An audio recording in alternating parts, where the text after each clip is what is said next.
is convenience, making our lives more difficult. Everything is easier with modern technology except fulfilling your true potential. The convenience of modern life is nothing short of astounding. As I write this, my phone is wirelessly sending some of the greatest hits from the 17th batch of you to my portable speaker. I could use that same device too. Within moments, get a car to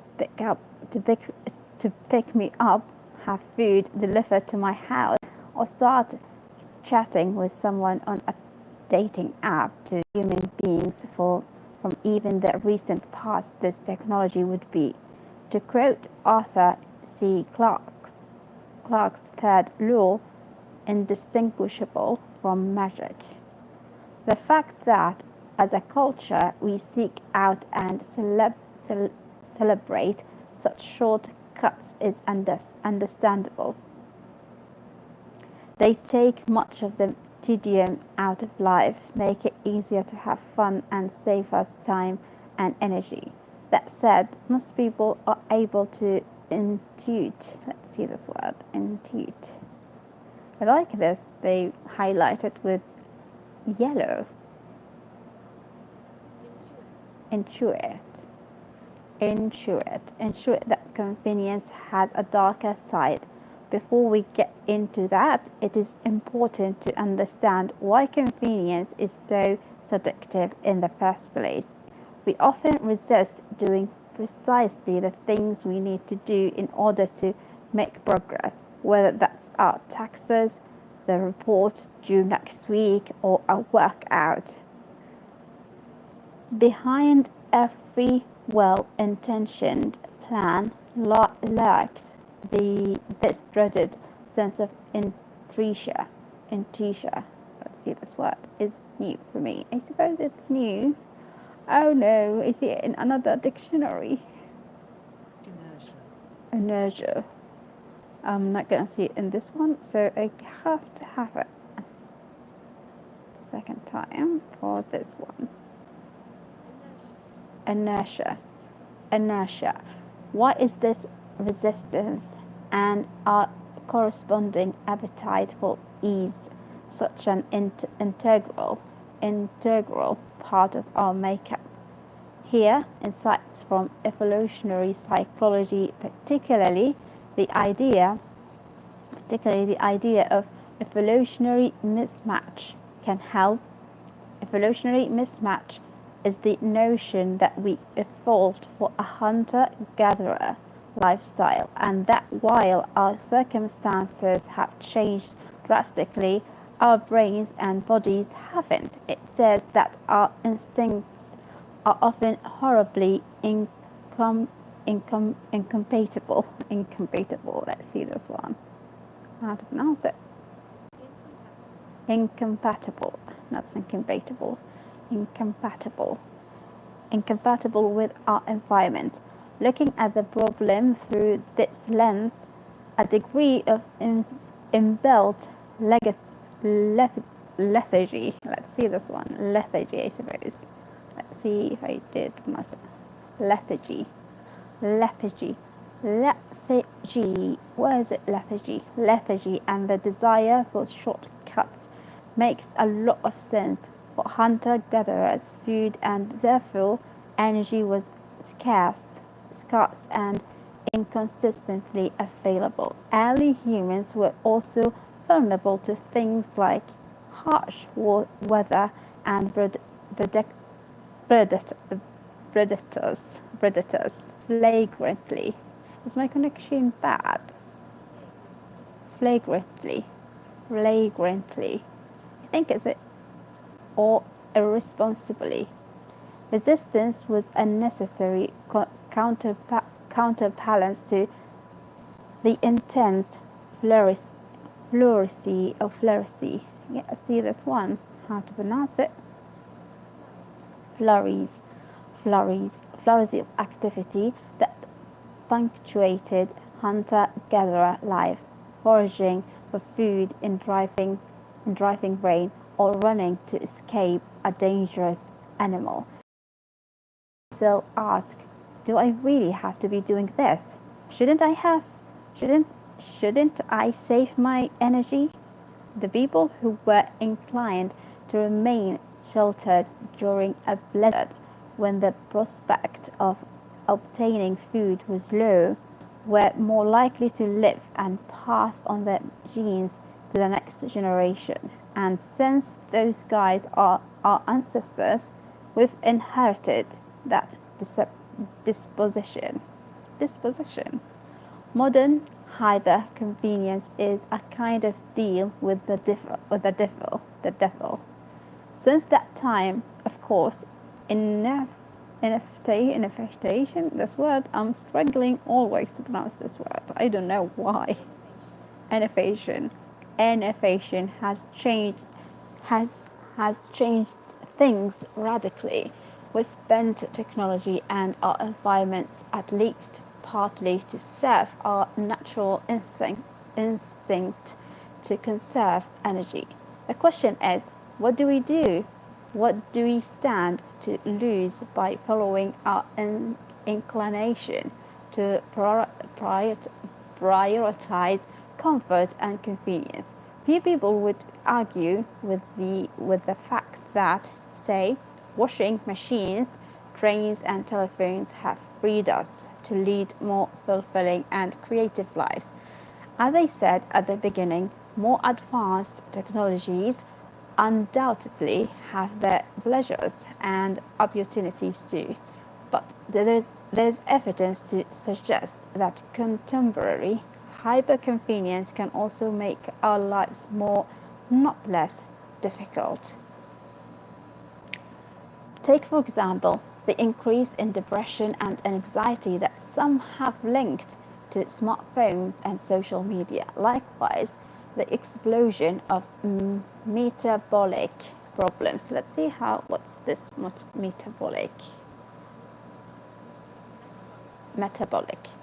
metabolic problems over the past several decades that can be directly attributed to sedentary lifestyle and a reliance on convenient.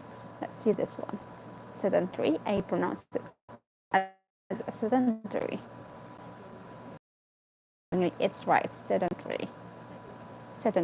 Yeah. Yep. There's a thing, or not what to see. Calorie dense but nutrient poor food. Levels of loneliness have become sufficiently problematic that the UK has had a Minister for Loneliness since 2018. Such loneliness, it could be argued, would simply not be possible without the technologies from comes to home entertainment that allow people to live such separate lives in the first place. Ooh, they have a loneliness minister, UK.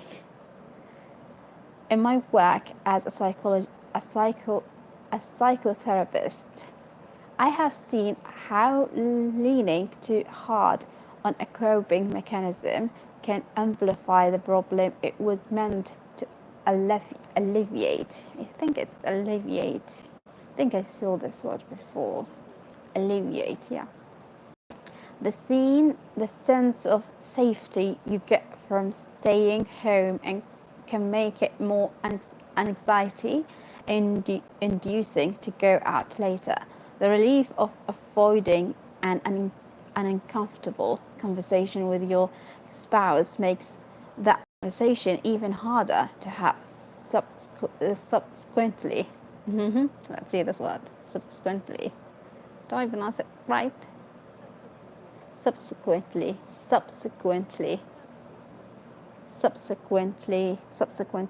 using a dating app to avoid the awkward. Wow, I know it's from awkwardness. Yeah, it's awkwardness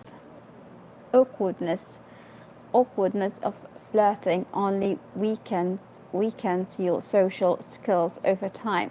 continually choosing the convenient path lessens your ability to deal with unavoidable difficulties. And from an evolutionary perspective, some measure of discomfort is just as crucial to our survival as rest and relaxation. Our ancestors didn't survive purely by being lazy, but through a combination of playing it safe and taking judicious, what this word, yeah, I think it's a new word for me. Judicious. Was it judicious risks? For example, pushing through the pain and effort of leaving a familiar home in order to reap the rewards of a place closer to sources of food and better protected from the elements. Let's see this word. I think it's a new word for me. Reap. They didn't pronounce it, so they didn't translate it. Even though that they translate what they call it words here incorrect. So this is dictionary for incorrect words. So they translate it here incorrect way. So I only use this dictionary for the pronunciation itself. It's not for the meaning of the words. Modern hyper-convenience is a kind of deal with the devil. It is seductive because it appeals to our instincts, but it's surreptitiously this word. Let's see it. Oh, it's so long. Surreptitiously. Wow, it's a lovely word. Surreptitiously depletes us. It has made it easier to get by, but in many ways harder to truly succeed. Human flourishing and happiness is not just about subsistence. Is it subsistence? Let's see. Subsistence, but also depends on growth, dynamic problem solving, and solidarity. Yeah, let's see it. Oh, I mean, solidarity